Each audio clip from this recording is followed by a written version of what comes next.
I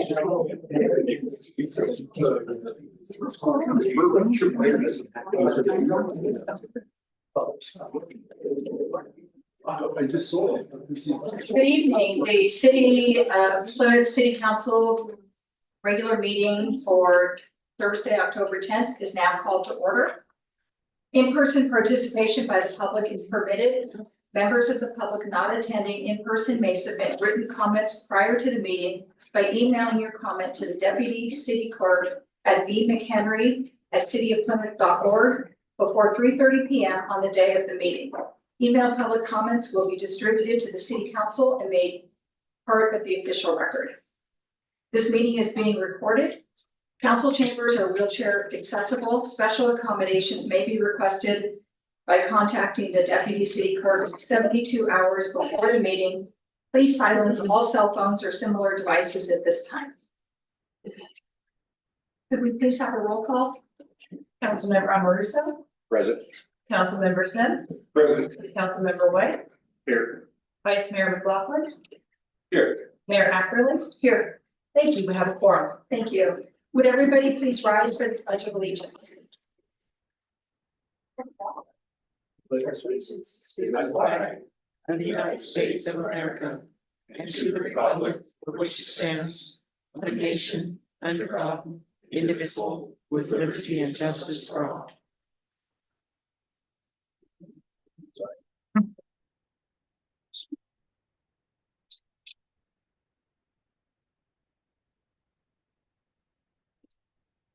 Number 2, approval of the City Council regular meeting agenda of October 10th, 2024. We're gonna be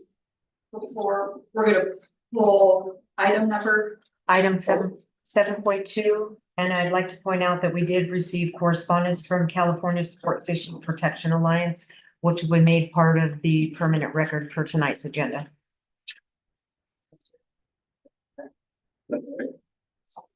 Yeah, I'll make a motion to approve the agenda with modification of removing 7.2. I'll second. Thank you. It's been moved and seconded. Could we have a roll call vote, please? Councilmember Amoruso. Aye. Councilmember Sim. Aye. Councilmember White. Aye. Vice Mayor McLaughlin. Aye. Mayor Ackerley. Aye. Thank you. Motion passes. Number 3, public comment. Under provisions of the government code, citizens wishing to address the council for any matter not on the agenda may do so at this time. Please submit a completed speaker submittal form to the Deputy City Clerk.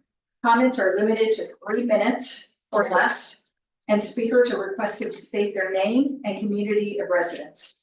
For public comments on agendaized items, speakers will be called by the mayor at the point on the agenda when the item will be heard. The City Council is prohibited from materially discussing or acting on any item not on the agenda unless it could be demonstrated to be of an emergency nature or an urgent need to take immediate action arose after the posting of the agenda. And we have written public comment. Oh no, I'm sorry, we don't. Do we have any written public comment? Okay. I will open this to public comment. Tracy Berkner, would you like to come up?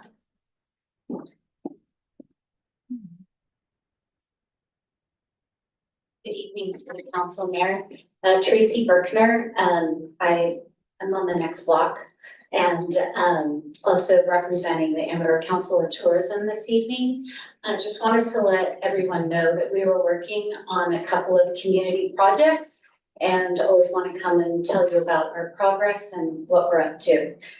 So the first one I have information, which I'll leave at the table in the back. We are working on a project that we were revitalizing from about 5 years ago when Daffodil Hill closed. And we are just kind of starting it as a grassroots little program right now. But we want to have daffodils planted from all the way from the county line at 900 feet elevation up to Kirkwood at 9,000 elevation, and be able to have people come when they look for daffodils, since Daffodil Hill is closed, that they find daffodils all over Amador County. We're not asking anyone to plant them in any particular spot, but at their homes or along their property that might be along 49, 88, any of the major roadways. So that we can share the beauty of the daffodils and not disappoint people who come here looking for Daffodil Hill. This is an ongoing project that'll take multiple years, and we're also working with the farms of Amador on this as well. So I'll leave the forms. These are just gives a little explanation, but there's also order forms for daffodils, which will be coming in the beginning of November to plant. The other item that we are working on for the Visit Amador is the Amador Burger Route. It is a route that guides people to all the wonderful burgers that are available in Amador County. And there are plenty of them. So we'll be producing a rack card that will be distributed with all the businesses and lodging at the wineries. And then we have a web page. It's at Visit Amador /burgers. And we're getting all the final information from all the businesses. So we'll have all of that available and be doing a lot of promotions with that. That's what I've got. Any questions? No, but I just noticed on your order form, if you want to order daffodils, the orders are due by October 20th. Yep. Yeah. Yes, so we can get that in, because that's our pledge time, so we have a little extra when people do it at the last minute. Yeah, and plant them all you want at the beginning of November. Thank you. Thank you. Mike, did you have a question? No, I just saying thank you. This is wonderful report. Thank you for the great work. Thank you. Thank you very much. Have a great evening. Thank you. Is there anybody else here in City Hall who has public comment for any items that are not on the agenda?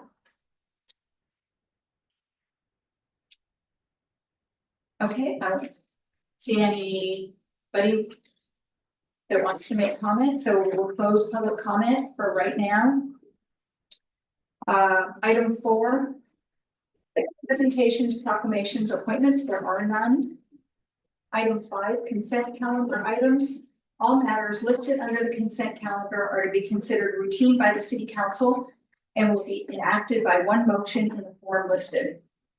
There will be no separate discussion of these items unless before the City Council votes on the motion to adopt, members of the council, staff, or public request specific items to be removed from the consent calendar for separate discussion and action. Madam Mayor. We just announced that we had communication from the county registrar's office and the item is on the consent calendar regarding the misprint of the ballots, and residents are to vote for 3, not 2 for the 4-year term council seat. Thank you. Yeah. Are they going to reissue the ballots? They are reissuing the ballots. They should have gone out in the mail earlier this week. Any questions or comments on that? I have a question about the check register. It's, Okay. You have a question about the check register. yes. Margaret, I see that there's 2 water checks that went out to the AWA. One was for 60, one was for 52,807, and one right behind it for 17,289. Why do we break up those two bills? That one bill, 2 checks. They were back-to-back checks. One was for water and sewer, and one was for work that they had done for us on street repairs, I Oh, believe. the 17,000 was work they did, I believe so. and the 52 is for water. I noticed that is that 52 for the month? Is that our billing? Is that our amount each month? Or is that broke down into more? It varies from month to month depending on how many hours they work. No, I meant the other bill, the 52,807.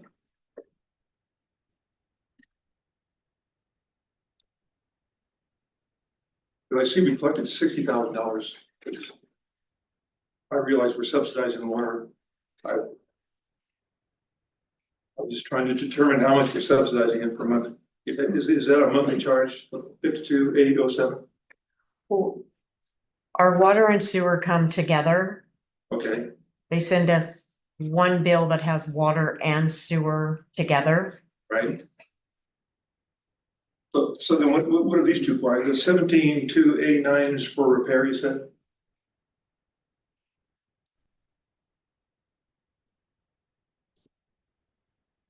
It is on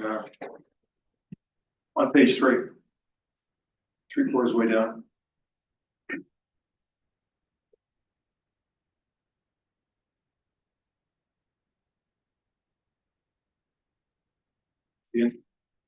Leave that. I was just trying to determine what the 2 is for and the 17. Are they both repairs or is one for actual purchase of water?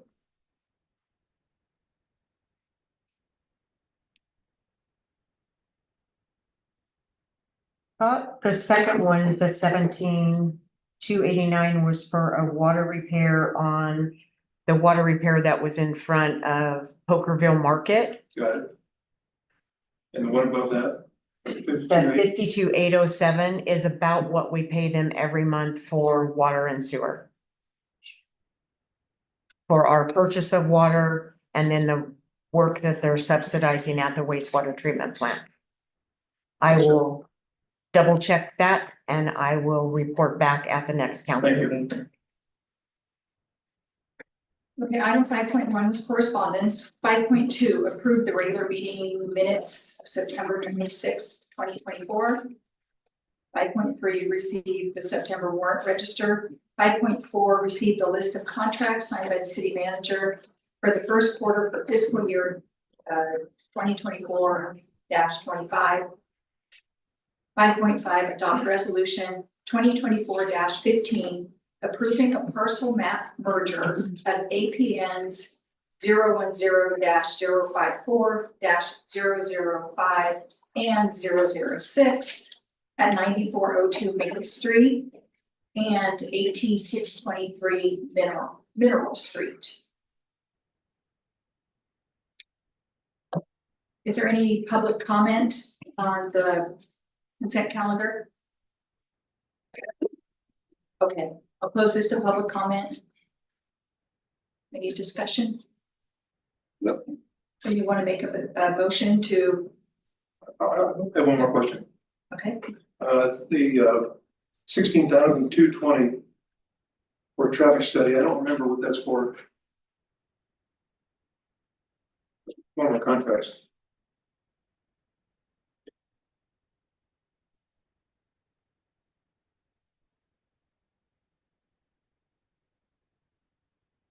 Apparently, we approved it. That's for ARCO Okay. Thank you. and that is a pass through to the And developer. they're paying. Thank you. Appreciate it. okay, would somebody like to make a motion to approve the consent calendar? Make a motion to approve the consent calendar as presented. Thank you, in a second. I'll second. It's been moved and seconded. Can we please have a roll call vote? Councilmember Amoruso. Aye. Councilmember Sen. All right. Councilmember White. All right. Vice Mayor McLaughlin. Aye. Mayor Ackerman. Aye. Thank you. Motion passes. Thank you. Item 6, public hearing. 6.1, waive first reading and hold public hearing on an ordinance amending Title 7 animals to add chapter 7.52 hen coop residential and minor amendments to the new chapter to Title 19 of the Plymouth Municipal Code. Could we please have a staff report? Good evening. This one has been a long time coming. We started review on it, next slide please. We started review on it in the year 2020. The planning commission at that meeting discussed potential regulations for the keeping of poultry. Staff brought it back again on August 5th of 2021, and during that meeting, several options were presented to the planning commission on how they would like to regulate the keeping of hens for residential properties. And the planning commission directed staff on how to prepare the ordinance. On May 16, 2024, staff finally brought back a draft ordinance, for the planning commission to review during study session. They did request one modification. That was made, and then on June 20th, 2024, staff brought back the completed ordinance, for recommendation to the city council, which they did recommend approval of. During that meeting, there was, some public comment. It was in regards to animal husbandry. And as a result of that meeting, staff did prepare a handout and a new application form, which is now on the planning division webpage to outline the requirements for educational animal husbandry, which is allowed in the city. Next slide, please. So part of the amendments proposed tonight are some minor modifications to chapter 19.56, which is our residential and agricultural zoning districts. And that is to include the keeping of chickens or hens on in residential properties. There is a new definition of what exactly this does mean. And then we're proposing to add a new chapter to Title VII, which has the regulations for the keeping of hens. Next slide, please. The number of hens is limited based on the size of your residential property. If your lot is less than 4,000 square feet, you may not keep a hen. For lots that are 4,000 to 12,000 square feet, you may have up to 6 hens. And for lots over 12,000 square feet, you are allowed to have up to 12 hens. Next slide, please. General requirements outlined within the ordinance, roosters are prohibited and only hens are allowed. Hens may not be kept for commercial purposes and may not be slaughtered. Hens shall be confined to their coop or their structure from sunset to sunrise. Outside of that time, they may roam free within their fenced rear yard area. Hens shall not make continuous or excessive noise so as to disturb the adjacent property owners, and we are not recommending that a permit be required, it's just a permitted use. Next slide, please. This amendment to the zoning ordinance, or to the municipal code, is exempt under CEQA. Next slide, please. And staff is recommending that you adopt the ordinance as proposed, to amend chapter 19.56 and to add the new chapter to Title VII animals. That concludes my presentation. I'd be happy to answer any questions that you have. Thank you. Is there council discussion on this? Councilmember Amoruso? Councilmember Sims? All seems very reasonable to me.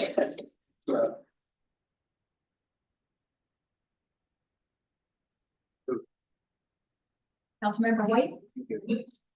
Vice Mayor McLaughlin? No questions, so just comment that, for Erica as our city planner and our planning commission, thank you for your work on this. It's just very comprehensive, straightforward, commonsensical approach. And so thank you for the work you did on this. Yes, thank you. I don't have any questions. I'll open this for public comment. Is there anybody here in City Hall who would like to make public comment on this item? I have a question.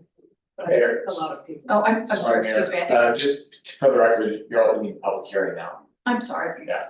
Opening the public hearing. Thank you. If you have a comment, come on up and. I happen to have chickens. My name's Wendy Cranford and I live in Plymouth in Chicken Flats, as a matter of fact. So my question for the council, or somebody who could maybe answer, what is the penalty or what will happen if somebody has over the limit of chickens? Because I know multiple people that probably have over that limit right now based on the sizing of the square footage. I'm actually over the limit. I have 10,000 square feet. I have 7 chickens, not 6. Uh-oh. Chicken lease are coming for you. Right, so what's the, I would be curious to know how that will be enforced. Yeah, is that something that city staff feels like you could answer right now, or do we need to get? Well, I can just say that, since it's by right use, there's no permit, land use permit that would be enforced. So the only way the city would enforce potential violations would be just through the traditional code enforcement process. And then for those that have a certain amount, I'd have to look at it, but there could be potential for a legal non-conforming use. For those that are grandfathered in, so to speak. But I'd have to look at that a little bit more specifically, but generally just code enforcement process. I'm having one of you pick which chicken to get rid Minutes. Okay, any other public comment? What's your least favorite? Okay, I'll go ahead and close this to public comment. Any other council discussion? No questions? Okay. So do we need to make a motion to waive the first reading for the year, or excuse me, I didn't close public comment, I closed the public hearing. And do we need to make a motion to waive this? Yes. Okay, You would, would somebody like to make a motion for 6.1? There's a recommendation on the last page of the staff report. You could just say waive first reading and introduce an ordinance and just read the rest of it. That could be a motion. I'll make a motion that to waive the first reading and introduce the ordinance 2024-07, amending Title 7 Animals to add Chapter 7.52 Hen Coop, residential and minor amendments to the new chapter to Title 19 of the Plymouth Municipal Code. Do we have a second? Second. It's been moved and seconded. Can we have a roll call vote, please? Councilmember Aversa. Aye. Councilmember Sim. Aye. Councilmember White. Aye. Vice Mayor McLaughlin. Aye. Mayor Ackerman. Aye. Thank you. Motion passes. Thank you.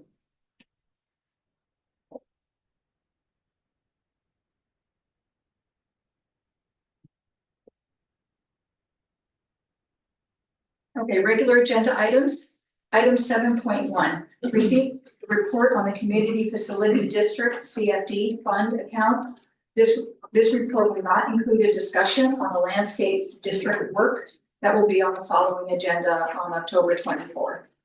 Can we please have a staff report? For those of you who haven't met him yet, our new finance director will be presenting the item. So I'd like to introduce Andrew, who will be presenting this item for you. Thank you.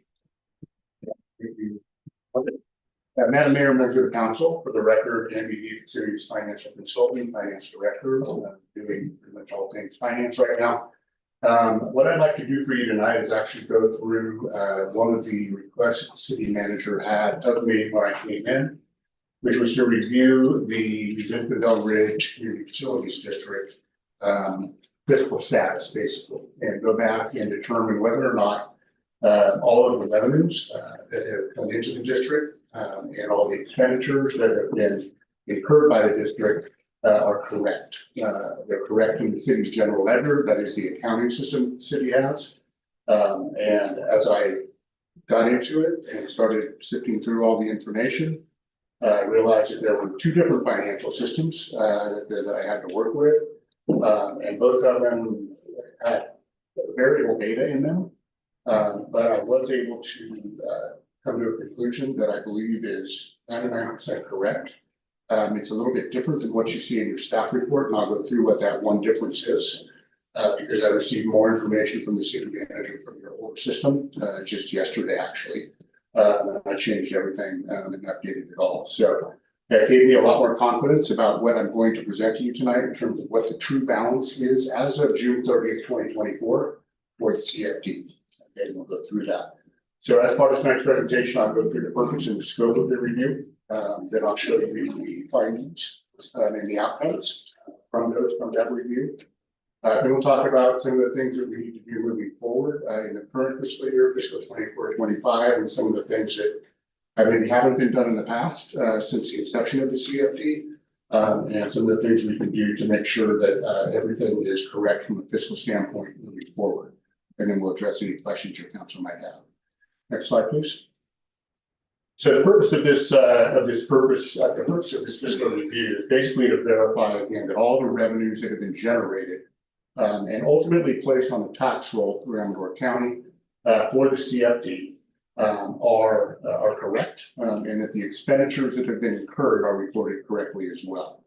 What I did was I went through the NBS reports, and I determined exactly what should be charged or what can be charged to the CFD. And there's an array of expenditures in there. One of them is public safety, and what I did find is that to date, there's really no public safety costs that have been charged to the CFD. So that's one of the things, and you see a couple slides from now, that I think we really need to look into to determine a good methodology on allocating those public safety costs that you do pay today for both your contracted police and fire services to the CFD itself, just because it's an eligible expenditure. For the scope, what I did was I reviewed all the transactions that are posted to the city's foreign financial system, which is called fund balance.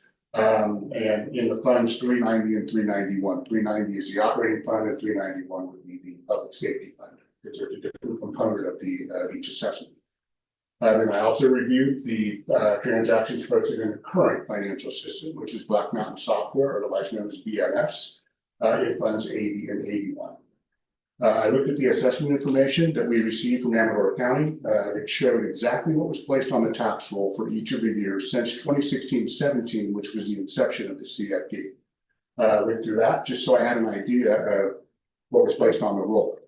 Now, just because it's placed on the roll doesn't mean you're going to receive it all. Okay, to receive it all, everybody has to pay it all. Okay, because typically assessments aren't tiered, meaning you don't get 100% less an administrative fee of that tax. You only get what's basically paid.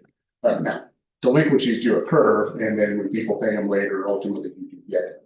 But what I found was that most everybody in the city of Plymouth does pay their taxes, which is a good thing. And then reviewed that assessment information, and then I verified the CFD fund balances that are noted in several audits. Okay, the last audit this city had was for fiscal 2021, so you have not had an audit for any financial data starting July 1st, 2021 moving forward. Okay, so it's one of the things that I'm doing right now is going back and reconciling all the bank statements since July of 2021 because they were not done. Going through all of the funds, making sure everything was posted correctly because there's some things that just weren't, including the CFD payments that were received from Amador County. Some of them went into the general fund, which is why you have skewed balances that you're aware of right now. So I went through all of that. And then one thing I did just yesterday was I received an audit report that wasn't available on the website yesterday. And I was able to go in and verify, taking Amador County's assessments on what they put on the roll, what we've spent, which I have data from the city manager yesterday. And I was able to agree to the 2019-20 audit. Okay, so I know that the audited numbers as of 2019 are correct. Okay, 2021, however, was not. And moving forward, it was not. So I'm going to go through right now what those findings are. Next slide, please. So when you look at fiscal 2021, you can see this is just the revenue. So we're just focusing on what was placed on the tax roll through the assessments. So when you look at the revenues, you can see here that in fiscal 2021, which is on the former financial system fund balance, we have 45,000 that was posted to the correct account. So that actually ended up in one of the CFD funds. However, there's 44,576,000 that did not. Okay, that actually went into the general fund. Okay, so that's posted to the incorrect account. Similarly, in fiscal 21-22, keep in mind, during fiscal 2021, you were in a conversion process of moving to a new financial system that you went live with on the first day of fiscal 21-22. So there's probably a lot of work going on. So it's easy for me to see how that might be missed and then just forgotten about. But in fiscal 21-22, you had one financial system, and you actually didn't post any revenues to the correct account in fiscal 21-22. 60,698 went to the general fund with the property taxes, and 58,389 was not posted at all. Okay, I did verify, however, and neither were the property taxes for that second TIFA payment, that April payment, April or May payment that came in 2022. That wasn't posted to the financial system at all. I did verify, however, that the money was put in the bank. Okay, so I have found no instances of any money that's not posted or posted incorrectly not being in the bank account, so there's no issues with that. It's just not posted to the system yet, okay? And as I get, so I'm on February 2022 right now in your bank reconciliations. So probably in the next couple of days, I will post that and you'll have that in there. And then when we get ready for the audit for fiscal 21-22, which will be probably in a month or so, all the data will be right for fiscal 21-22. So that 58,000 needs to be posted. One thing I do want to say here is that these payments that come in, keep in mind that they're kind of a property tax, they're an assessment that goes on the tax bill. The county pays these essentially 3 times a year. They pay 55% with the first payment that's due in the fiscal year, which is in December. They pay that in January typically. They pay 40% in May from the April payment that's due. And then they true up the last 5% based on everything that's received after the close of the fiscal year, but that's supposed to be accrued back to that fiscal year. Okay. So because those payments come in basically on one check, all of that's combined on one check. Your property taxes, your assessments, all that is on one check. It's easy for me again to see, or with the revolving door that you might have with finance. People are coming in, they're getting a check, it says property taxes on it, they're gonna post it to property taxes, which is why you see a lot of money here posted to the incorrect account. Okay, they're getting that check and they're posting it to secure property tax in the general fund inadvertently. Okay, not purposely or not egregiously, but inadvertently. Nonetheless, we do have to move that money back to the CFD. Moving on to 22-23, one payment did end up in the correct account, one did not. And then in 23-24, the fiscal year just finished. The accrued payment is going to be correct because I'm going to make it correct. It hasn't been accrued back. And then both payments actually for the first and second tier payments were posted to the incorrect account. One was even posted to real property transfer taxes. I don't know how it ended up there, but that's where it is. So it was 75,000. Nonetheless, for those 4 fiscal years, out of $446,000 ultimately that was levied. You can see that only 80,000 was posted to the correct account, which caused me to ask questions as well about what's going on with the fund. 307,000 in the wrong account and 58,000 not posted at all. Okay, next slide, please. On the expenditure side, things are more precise, okay, because the expenditures are ending up where they need to end up. And you can see the consistency in the 4 fiscal years there from 2021 through 23-24, 31,000, 31,000, 35,000, 39,000. And these are for things like landscaping and the normal costs that are annually incurred by the CFD that the city charges to the CFD. What we also did is we met and we decided to go back and look at and do an analysis and a reconciliation of public works staff and equipment time, the use of equipment that has been charged, and there were some records that have been kept on that, but nothing has been again moved or charged to that. So in 22-23, we're going to be moving $4,080 for public works staff and equipment, and in 23-24, 22,705. The 22-23 number is a lot smaller because it started late in 22-23 when those records started being kept, but they're being kept now, and you can expect to see that those charges will be charged in the future. Similarly, you have admin charges, so it takes admin to manage the CFD.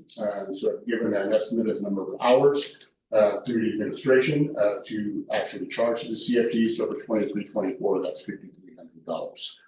So these expenditures are correct. They are what's been charged to the CFD. One thing you will not see here, though, is any police and fire charges. So there's no police and fire charges. No part of the contract has been charged to the CFD. So we need to go back and figure out a good allocation methodology by which to charge those 2 expenditures back to the CFD. Okay, next slide. Okay, so when we take all that into account, and ultimately when I do make all the changes and true everything up, At the end of 6/30/20 June 30th, 2024, the CFD will have a fund balance, which means available funding, available cash, just over $450,000. Okay, so that was what is in the CFD right now. Some of the next steps, just mentioned that we do need to move and or post all the revenues and expenditures to the correct accounts prior to conducting an independent audit. What's nice is, I mean, it's not nice that you haven't had an audit since 2021. So I can go back to 21-22, which was 3 fiscal years ago, and actually make these changes in the city's general ledger and not impact anything that's already been audited. Okay, so we can really get 21-22 moving forward to show the true numbers, which ultimately will be audited. And then hopefully, you know, the audits are clean and all the numbers will be clean as well. We also need to post interest earnings to this account based on the average cash balance. So when you have a fund that's got $450,000 in it and it's used for a specific purpose, legally that fund is supposed to earn its own interest. Okay, so you need to allocate, we need to allocate a portion of the interest that's being earned by the city, which now is significant because you have this sweep account with the Wells Fargo where you're earning a lot of interest on the cash that you have citywide. But whatever that cash balance is, as a proportion of all cash balances in all funds, that proportion of the interest will actually be credited to this account as well. So you'll see a revenue source there. And I can go back to 21-22 and do that as well for the interest. Assure completeness in tracking staff time. So we've been working on this. We know Public Works is doing that correctly. And then also the equipment usage. And then we need to again go into public safety. And we've got some ideas, we're floating some ideas around how that might look in terms of the number of parcels that are in Zinfandel versus the number of parcels citywide. There are lots of different types of methodologies we can use for that and transfer those. So that's kind of where it's at. So there's a lot of changes coming for the CFD. And when everything starts getting posted, but you've got about $450,000 in that CFD as of June 30, 2024. With that, I'll stop and answer any questions you might have. So council discussion and questions. Councilmember Amoruso? Thank you very much for all your hard work. That's got to be a monumental, you know, process to get through all that quagmire.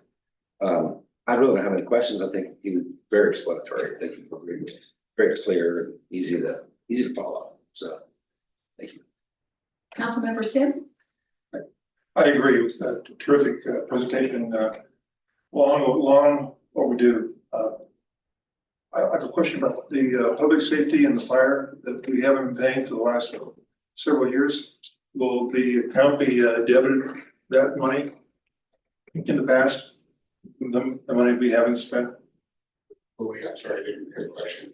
Well, apparently we haven't been paying fire or public safety, right? We have not charged. The whole time. So what happens? Does that get pulled out or overlooked, or what happens going forward? I think it was just simply overlooked. I think you're just charging what you can charge. So we forget about it. Yeah, but when I went through the NBS report, it discusses what the expenditure plan looks like. It includes public safety, a portion of public safety. And in fact, part of the assessment is for public safety. I think what Councilmember Sim is asking is, what will be done, if anything, in respect to, will we charge that account for previous years? And I think you're alluding to that in your comments. Yeah, especially going back to 21-22, the years that haven't been audited yet. If we can find a methodology, and I'd have to, you know, talk to the attorney and talk internally to see if we can go back and come up with some methodology to distribute what was spent in years prior to 2021 for public safety. And we could probably do something like that too. But yeah, we're going to go back to 21-22 at least. Thank you. Councilmember White? Of course, I'd like to say thank you for your time and effort. Yeah, like the rest of the council has said, I'm sure it's been, what did you say, like the quagmire? Yeah. Yeah. And this is just a simple question for myself. This is all ran on an accrual basis. Is that what you were saying? Basis, that's correct. Okay, thank you. Vice Mayor McLaughlin? Good evening, Mr. Heath. Thank you. It's a pleasure meeting you. Thank you for this. This has been something that's been, I guess, a theme of mine and trying to get down to boil down to brass tacks to what is, right? And figuring out what it is. And so thank you very much for the work you've done in helping us to reconcile. You know, for us, we have a ballot measure now to take our city treasurer and go from being elected to appointed so that we can have qualified persons. And this is just proof of how important that would be for us as a city. To be able to make sure we have qualified people in the positions to make sure we don't find ourselves in the spot again. Question for you on the balance, you provided the overall balance of the CFT. Do you have a breakdown by the O&M and the public safety portions respectively, or do you just have the overall dollar figure? What's been collected so far? Yes. We do have that, yeah, that's whatever the annual assessment is split into two. Correct. Areas, so I think that's in the NBS report too, but I can get that for you. Yeah, not urgent for tonight, but I think the important is as obviously as we develop our pathway going forward and based off of the CFD organization is making sure, you know, here's our public safety money to pull from, and then here's what we have in terms of creating reserves. And I think just touching on, the piece of public safety expenditures is we currently are under contract for police and fire or law enforcement services and fire services, and law enforcement is very specific of using COPS grant only, which is a lot bit short-sighted. And we're currently in the process of renegotiating a contract with the sheriff's department after we did an open RFP process with the sheriff being the only entity interested in pursuing the conversation. So that's currently underway. So I'm certain there's not going to be an issue with public safety money going forward.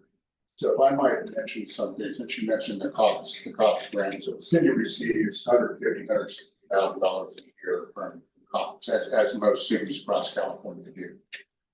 Because of your, which can be used for safety, police services, basically.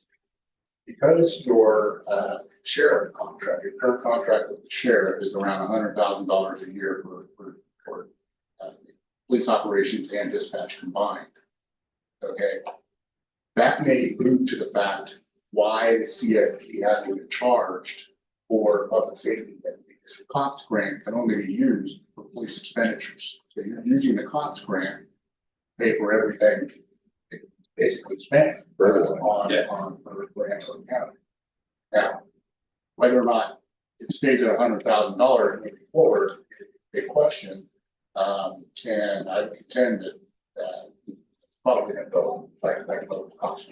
Yeah, absolutely. This has been, it's the last couple of years have been, peeling back the financial onion, and it just seems to get a little bit more sour with each layer we go. But I think we're finally starting to really get to the core, with tonight, right? This is finally a full-on hardcore forensic dig in on this to know this is exactly how much money's there. We know exactly where it is. And so I just can't tell you how much I appreciate this work, because I know, working, with our city manager Roberts and her work, she inherited, the budget that was before us when she started was like on one piece of paper front and back. It was like, oh boy.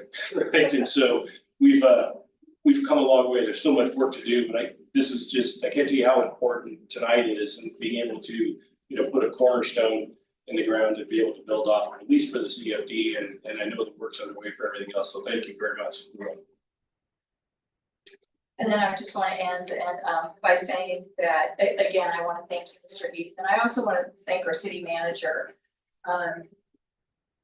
Within 2 years, you're making big dents in a lot of really important issues that, and this being one of them.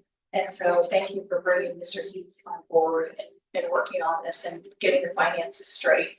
And because like Vice Mayor said, I think you inherited quite the interesting scenario. So thank you for your efforts too. I don't have any other questions or comments, so I'll open this to public comment. And we haven't received any written public comment. So I'll open this to public comment. I want to remind everybody, please direct your comments to the council. We will, if there's questions, we will try to answer them. We might not be able to answer them tonight. Staff might be able to answer something, but might not be able to. So please direct your comments to us and limit your comments to 3 minutes, please.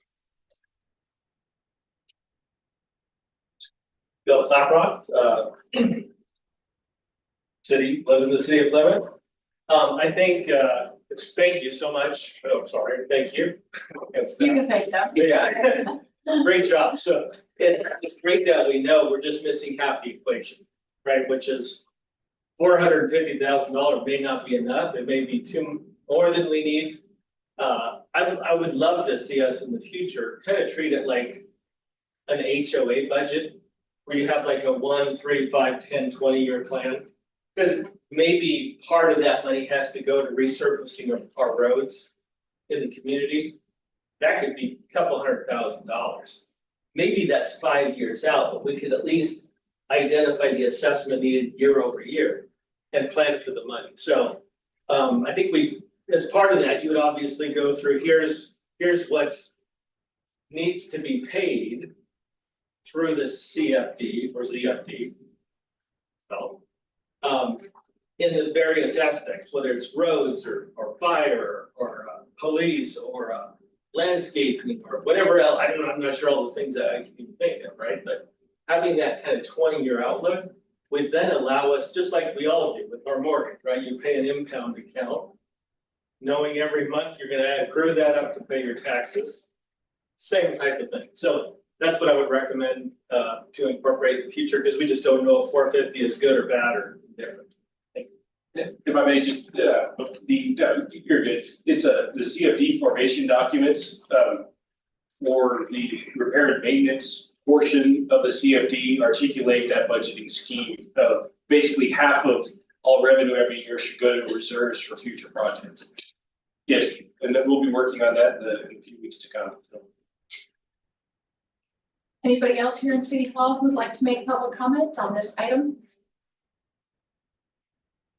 I don't see anybody, so I'll close this to public comment and go around one more time for council discussion. Councilmember Andrews, anything? Councilmember Sim, any other thoughts? Just, I'd like to bring up the fact that it's wonderful to know that we're on the right track. This has been going on for a long time.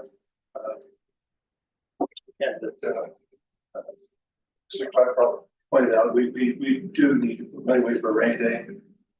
No doubt there'll be road repairs and resealing and whatever down the road. I think that's something we have to take a hard look at. For sure.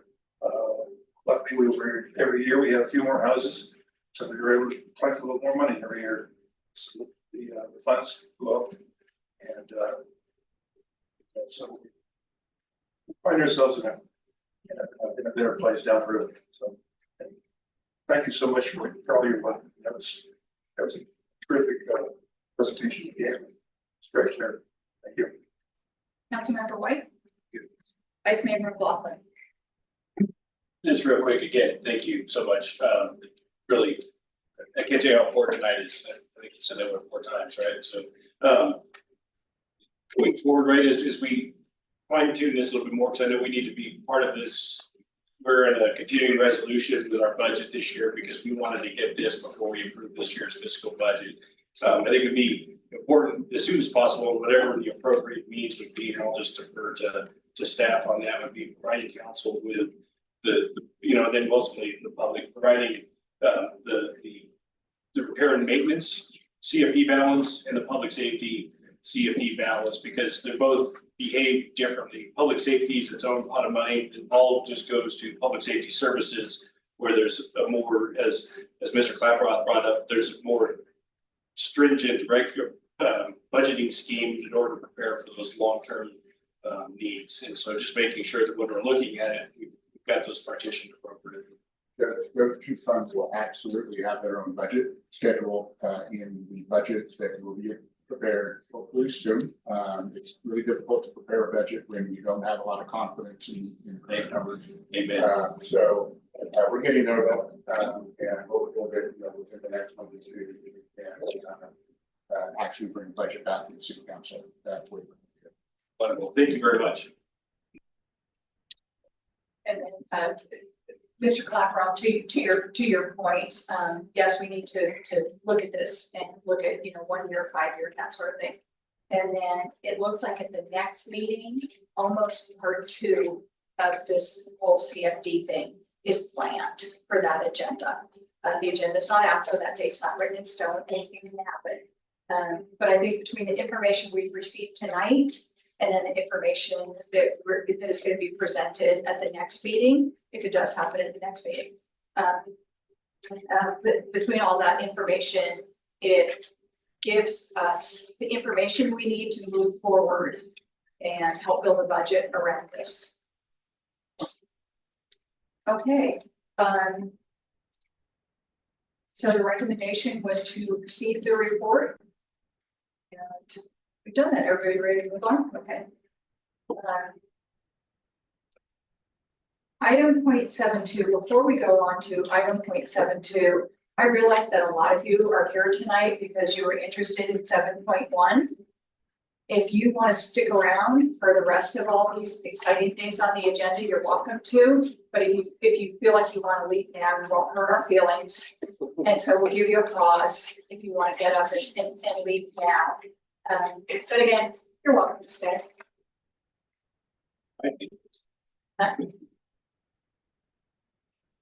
So refreshing to see more than 2 people out there. Oh, same time, like for a rental tour or something?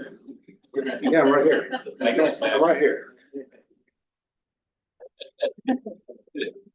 Okay, looks like everybody is hanging on because they're dying to hear about 7.2. Nope. That's seven. So 7.3. Well, no, now don't we have a new 7.2? 7.3 became 7.2? Okay, 7.3. Receive an overview of the process for updating the general plan. And could we please have a staff report? By request, planning is bringing a discussion of what a general plan update is. General plan is required by state law. There are mandatory elements that you must have within your general plan. Plymouth's general plan was adopted in 2009.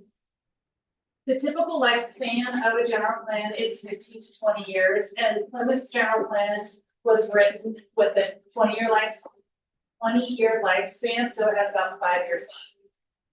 The housing element, I should point out, is separate from those timelines. The housing element gets updated quite often. There are several steps that are involved with the general plan update. Now, all these steps, initiation obviously is the first step, but all the steps interplay. So the first step in any general plan update is the city council has to authorize staff to. Initiation typically involves the seeking and then hiring of a consultant to write the general plan. Very few cities have enough staff to undertake that kind of work, so they do hire a consultant. And then along with your general plan, you will have the companion environmental review, which for general plan is almost always an environmental. Following initiation, public participation really comes into play. Before you hire consultants, some work starts, including creating an advisory committee on the general plan. You might want to, as a city, just hold some visioning meetings to kind of gauge the community on where they'd like to go. Because some of the work that is done with public participation as well as the sphere of influence dictates how that general plan is going to get written and the level of environmental that is done. Again, the public is involved throughout the process from beginning to end. As I mentioned, one of the major components of a general plan is, do you want to amend the sphere of influence? I'll talk about the sphere of influence on a different slide. The goals and vision of the community, how do you want to grow over the lifespan of the general plan? What is your vision for what the city looks like in 15, 20 years? Once all that is kind of hammered out and we've gone through public participation, the preparer of the general plan will present a draft general plan, and those are reviewed typically during study sessions. And the planning commission and council will typically make changes to that. Once that is completed, the environmental review is completed, goes out for public review, and then we move into adoption. Next slide, please. So the sphere of influence is an area shown on your general plan land use map. And it is the area in which the city anticipates that they will grow into. It's also the area in which the city can ultimately provide services for land in the sphere. Currently, Plymouth's city limit and sphere of influence match up, so there's no room for annexation.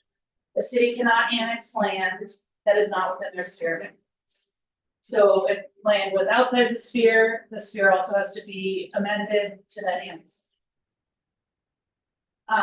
The purpose of the sphere of influence is really to provide a plan for the orderly growth of the city, and it's going to dictate how you will eventually be able to provide services. So as part of your environmental impact report, if you were to expand the sphere, it's going to look at how are we going to provide water, how are we going to provide sewer services, and what does the impact of the development of that land mean to the city.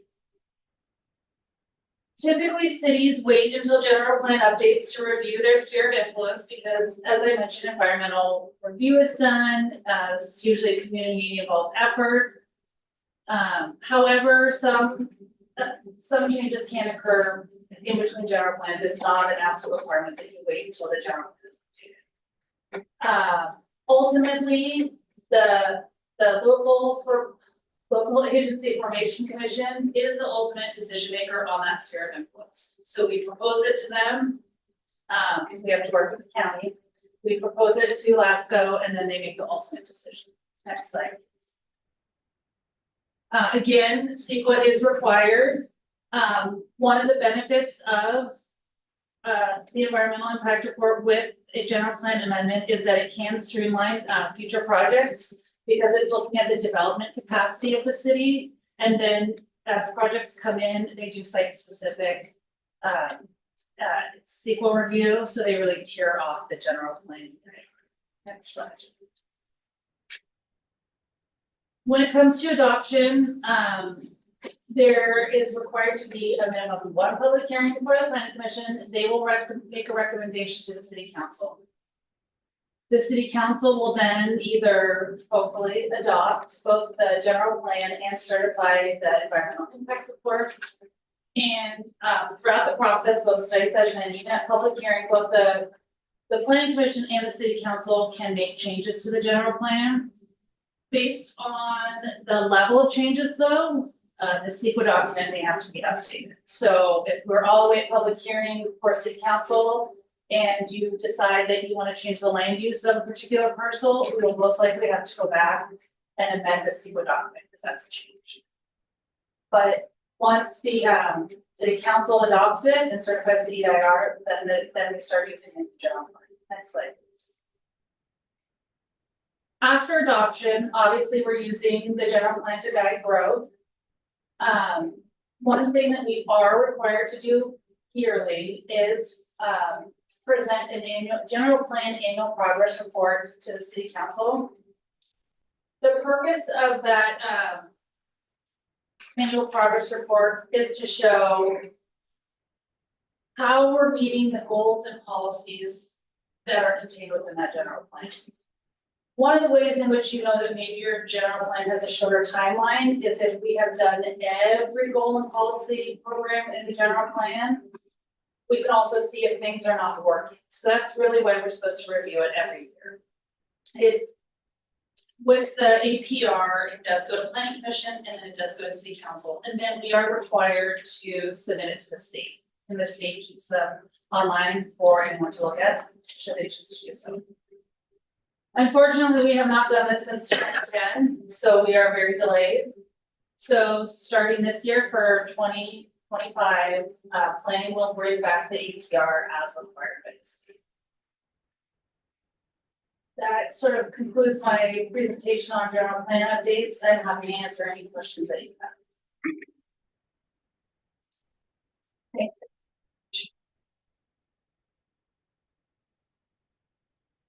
Now I'll open this to council discussion.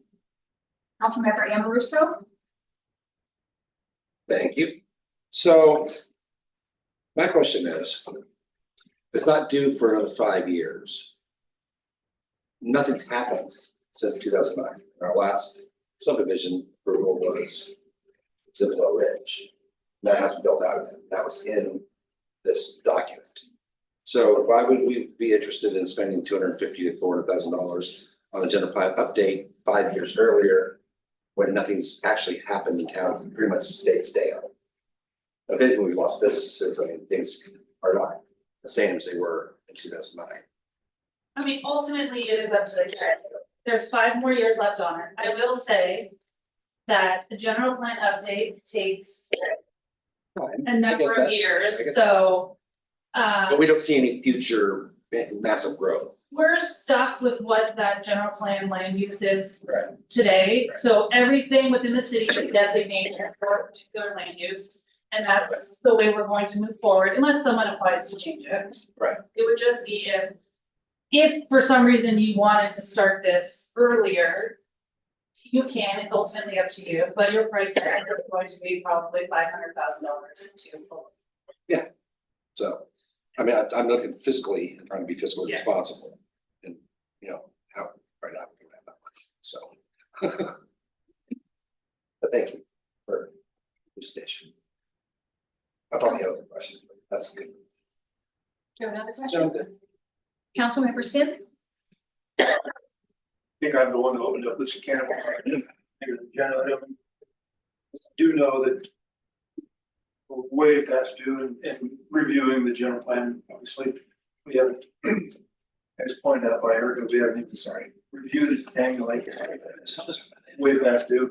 I have no doubt there's a lot of things that need to be updated beyond the fact that we haven't done a lot of development, but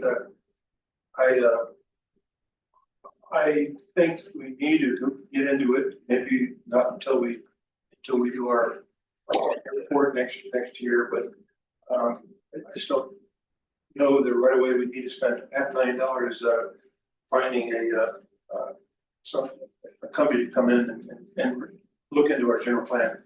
I do see one paragraph here that I caught my eye. It says, the planning commission can recommend changes to the general plan to the city council during the public hearing. Additionally, city council can direct staff to make changes prior to adopting the general plan. I guess chipping away at it, I guess, in some way, right? Rather than taking on this 5-year, $500,000 situation. But I know 2 or 3 things that really need to be changed in the plan. I'm not going to go into tonight, but I think this might be one way of looking at it. Your thoughts? So that's more the process of updating the general plan. Now, a city can undertake a general plan amendment if they desire to do so. So if you found something within the general plan that you had deep concerns about before this timeline is up, we can look at it. But trying to change a sphere of influence to like significantly increase it, we're looking at a new general plan at that point because we need land use map and policies. I have found an error in the general plan. I will be bringing a city initiated general plan amendment to you to fix that error while we have this 5-year period. So like I said, we can initiate changes, and some cities do tackle maybe an entire chapter just once as an update if they wanted to do so. It's hard with this one because we're getting closer to the end, so I wouldn't necessarily recommend a wholesale overhaul of one chapter and then leave the rest to do in 5 years. But if there are errors, changes that you would like to make, we can always look at it. We don't even know that right now. We haven't even looked at it for 10 years, right? And that's why I would say I would recommend that you wait. I will try to bring it beginning, we have until April, but I will try to bring it at the beginning of the year because you haven't seen an APR since 2010, so we're almost at 15 years. So that's a significant time lapse. We haven't even had a discussion of is this current general plan working for us? And that's really the purpose of the APR. And you might look at it and say, this really isn't working, we'd like to start earlier, or we love it, it's wonderful, we went away for 5 years. And I'm probably the only council member that's actually here from that time period. I came in 2009. So I was here for that process. How do we increase our sphere of influence? Is that, I mean, obviously everything in every direction of the city is county property. We have to go to the county and. So, let's pretend we're in a general plan update, we're gonna amend the sphere. I would recommend that it's discussed with the residents, have an open forum where we discuss how much further out do we wanna grow. And from there, with that in mind, the city manager would then have to begin conversations with the county, because any land that is eventually annexed is supposed to be revenue neutral, and there needs to be a tax sharing agreement with the county. So those conversations need to begin right away with the county to kind of gauge how they feel about it. From there, because it's wrapped up with the general plan, obviously we have the new land use map as part of the general plan, voting on it, and ultimately that would go to LAFCO after adoption for their decision. Have you ever been involved in adopting a general plan? I haven't.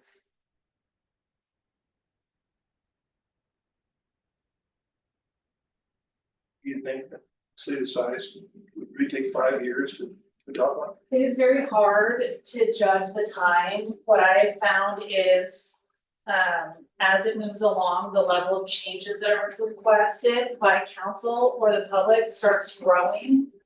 And as we start getting public hearings, it starts getting changed again. So this is a smaller city. The last general plan took 2 years.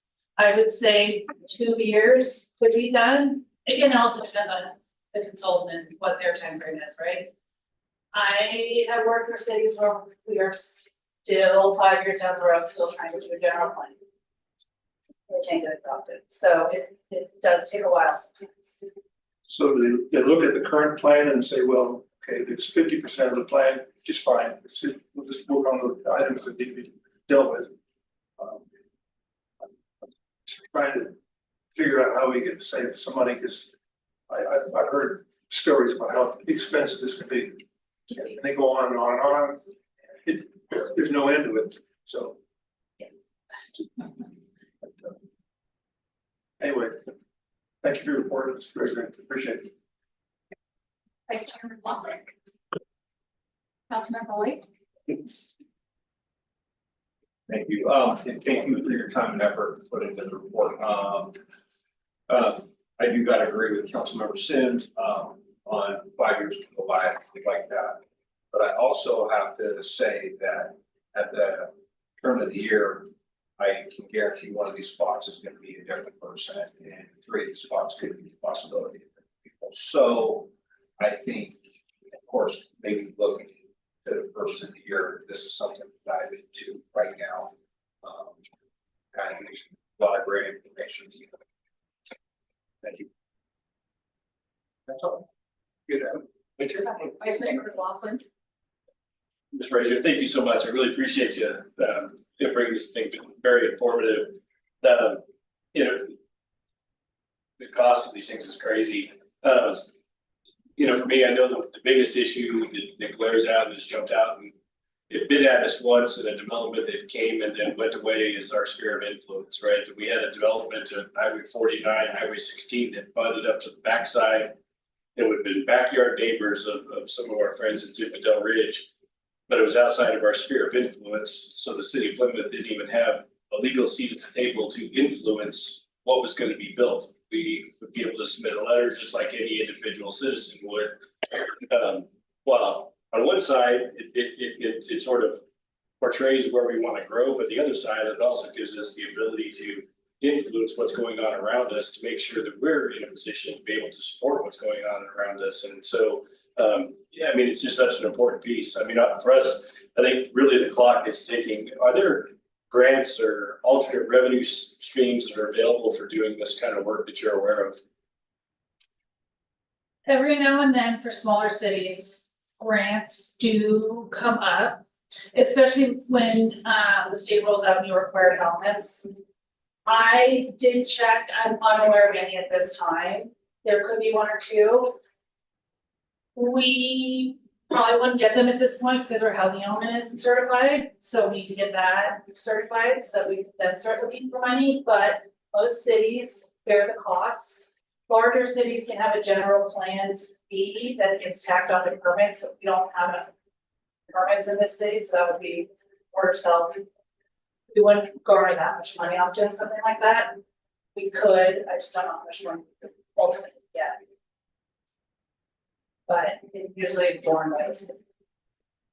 That sounds like budgeting possible and setting money aside, and when you hit the high end of that, that's our entire general fund for a year, right? So, not counting everything else.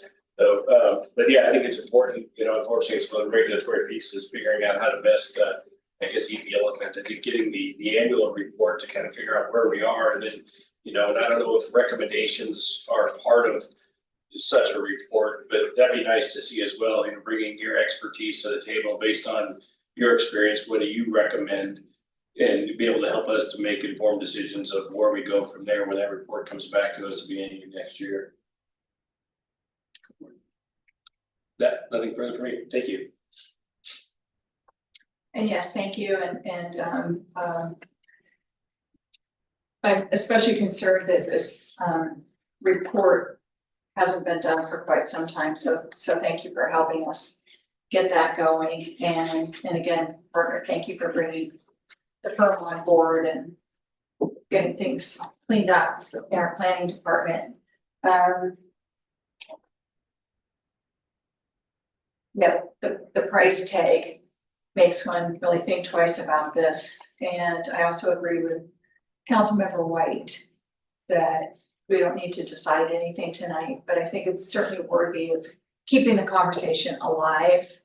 I'm wondering if in the meantime, but certainly doesn't have to be immediately, if the planning commission, would it be appropriate to have planning commissioners have discussions around this, and maybe even look at the different sections of the general plan, and maybe do a little previewing or pre-reading or something like that. And I guess that's more of a question for the planning commission. Because as Councilmember Amoruso said, you know, there hasn't been a whole lot of change. Sure. But we do want to look at anything that might need to be changed or anticipated change. Yeah. So I don't know, I think I'm just thinking out loud on that one. So I don't have any other comments. So thank you again. And Public comment. yeah, I'm sorry. So I'll open this to public comment. And we don't have any written public comment. Is there anybody here in City Hall who would like to make a public comment on this? Okay, everybody looks pretty quiet, so I'll close this to public comment. And I think we all agree that we've received the report. Is there any direction that we're providing? So just continue. Okay, thank you. Now moving on to item 7.4, adopt a citizen participation requirements for the City of Plymouth's grants project plan. And can we please have a staff report on that? About a year ago, we were discussing the community development block grant process. And there was some community members that were looking for our citizen participation plan, and we did not have one. And it did take me a while, but here is a draft citizen participation plan. It goes hand in hand with CDBG's requirements for us to have citizen participate, allowing citizens to participate in the grant process. And the citizen outreach and the public hearings and all of the different processes that are required by CDBG for the citizens to be allowed to participate in what they want to be seen done with CDBG grant funding. And so I'm bringing forth this draft policy that does have some of its own fingers that allows for additional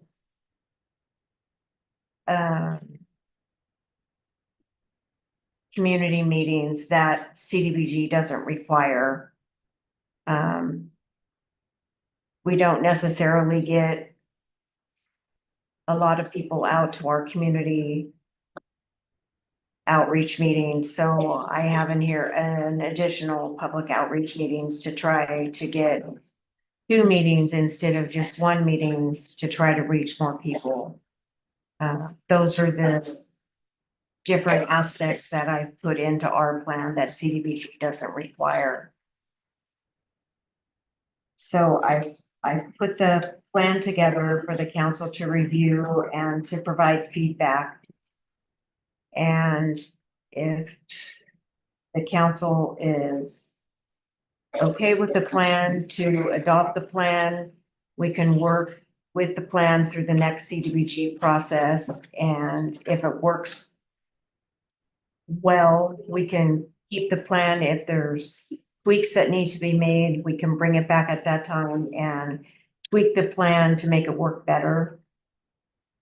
I feel that this is a good first go around at the city's first ever citizen participation plan.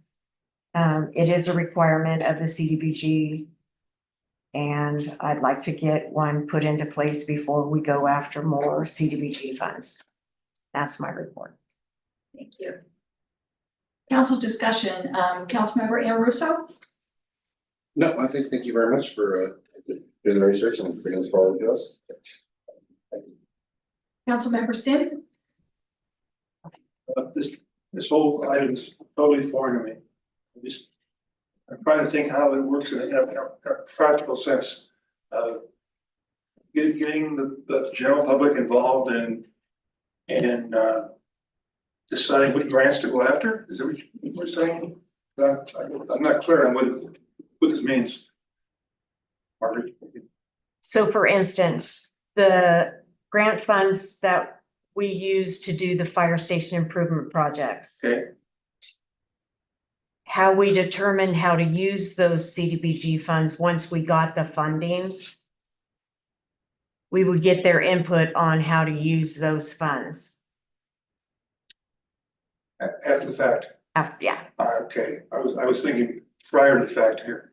This is once we receive the grant. Once we receive the We funding, open up the public. We them open- to give us their ideas as to where to spend the funding. where and how to spend the money. Yes, And the fire station would be a perfect example, yes. which we did not do, I suppose, huh? Well, the fire station needed so much work that We did. There was controversy over where to spend that funding. yes, I know there was. There's also controversy in the fact that we were gonna lose it very quickly too, if we didn't spend it, right? Mhm. That was one of the big issues, but If I may, Councilmember Sim, I think for that example, I think the city did. Through these public meetings, I think we held workshops, there were, and I think there was outreach, there was stuff posted on websites, I think the city did a pretty robust job in terms of outreach. Just CDBG likes to see a formal policy adopted, so that's really, I don't know if, so it just makes it clear, that's just one of their conditions on, grants. I get it. Well, for obvious, most people don't know what goes into a fire station anyway, but probably a better example would be a park. We did, like the park we did, we had a lot of various outreach situations where people brought ideas and so forth. So we did that right. We did. Go ahead, Margaret, thank you. Councilmember White? I'm good. Vice Mayor McLaughlin? Thank you for bringing this forward. I'm a I'm a huge believer in public participation and a big believer in codifying the processes so that we can, I guess, repeat it, right, and carry forward. I wanna just, I guess backing up, right, in terms of the outreach and the stuff that we've done, obviously, you know, the park grant meetings, the law enforcement committee, we did meetings. And, you know, the CDBG, as it was pointed out, we did what we were required to do. We were just hamstrung because unfortunately somebody who is not in this room had all of our CDBG records and dropped them on the city manager's desk, creating an emergency, or what we now know is the proverbial pickle in our community, right? We had no options. We had no time to do anything or we'd have lost all of that money. And so here we are. But I love the fact of setting out a process so that we can get out in front of it and be able to repeat it and predict it. Just a question I have on the scope of this document. Is this intended to apply to all city grants or specifically to CDBG grants in order to meet these CDBG requirements? This is specific for CDBG grants. Perfect.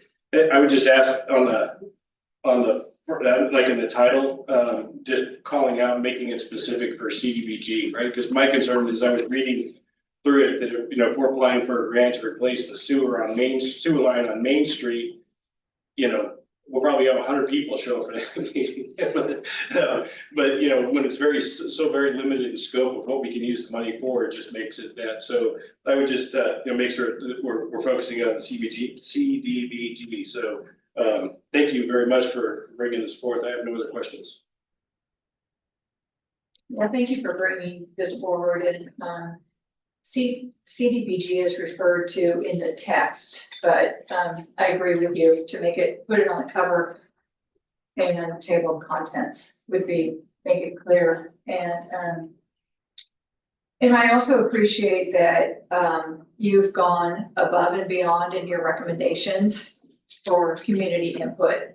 There are certain requirements of CDBG, but it sounds like you've gone above and beyond.